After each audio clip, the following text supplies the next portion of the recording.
ভারত থেকে সফর করে আসার রেশ না কাটতেই 3 দিনের জন্য চীন সফরে গেলেন প্রধানমন্ত্রী শেখ হাসিনা।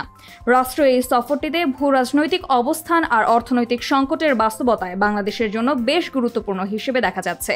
এই সফরে বাংলাদেশের অনেক চাওয়া পাওয়ার বিষয় আছে, তবে পররাষ্ট্র মন্ত্রণালয়ের সুনির্দিষ্ট এজেন্ডা কিংবা কতগুলো চুক্তি সমঝোতা হবে সেটি এখন পর্যন্ত জানা যায়নি। তবে সব পর্যায়ে থেকে বলা হচ্ছে প্রধানমন্ত্রী বেইজিং সফর বাংলাদেশের জন্য খুবই গুরুত্বপূর্ণ। এই সফরের উদ্দেশ্য নিয়ে সাংবাদিকদের প্রশ্নে পররাষ্ট্রমন্ত্রী হাসান মাহমুদ এক কথায় জানান, চীন সফরে অগ্রাধিকার হবে বাংলাদেশের উন্নয়ন। চীনের সঙ্গে বাংলাদেশের বাণিজ্য সম্পর্ক বহুমাত্রিক। একক দেশ হিসেবে চীনের কাছ থেকেই বাংলাদেশ সবচেয়ে বেশি পণ্য আমদানি করে এবং গত কয়েক বছর ধরে ঋণ দেওয়ার ক্ষেত্রেও চীন বাংলাদেশের বিলিয়ন ডলার ক্লাবের সদস্য।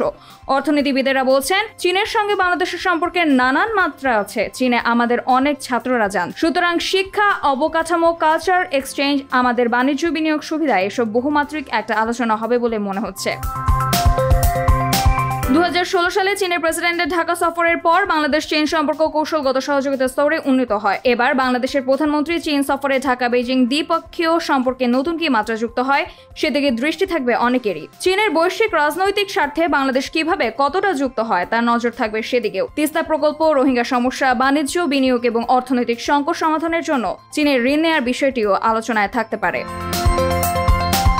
প্রধানমন্ত্রীর চীন সফর নিয়ে সংবাদ মাধ্যমে কথা বলেছেন সাবেক পররাষ্ট্রমন্ত্রী এবং বর্তমানে পররাষ্ট্র মন্ত্রণালয় সম্পর্কিত সংসদীয় স্থায়ী কমিটির সভাপতি এ.কে আব্দুল মোমেন। তার ভাষ্যে, চীনের কাছে টাকা আছে যেটি বাংলাদেশের দরকার। মোমেনের মতে, চীনকে কেন্দ্র করে অঞ্চলে বাংলাদেশের অবস্থান কি সেটা তুলে ধরা হতে পারে। এছাড়া মিয়ানমারের সঙ্গে যেহেতু চীনের সম্পর্ক ভালো, তাই রোহিঙ্গা প্রত্যাবাসনে চীনের সহযোগিতা বাংলাদেশ চাইবে।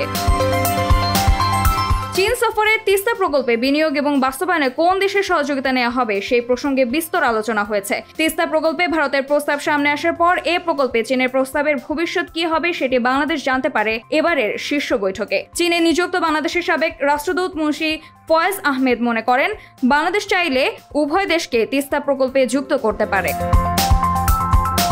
বিভিন্ন সংবাদ মাধ্যমে খবর থেকে জানা যাচ্ছে, সড়ক, সেতু এবং রেলের আরও বেশ কয়েকটি প্রকল্প বাস্তবায়নে চীনকে পাশে চাইবে বাংলাদেশ। এছাড়া অর্থনৈতিক সংকট মোকাবেলায় চীনের কাছে 5 থেকে 7 বিলিয়ন ডলার ঋণ চাইতে পারে ঢাকা।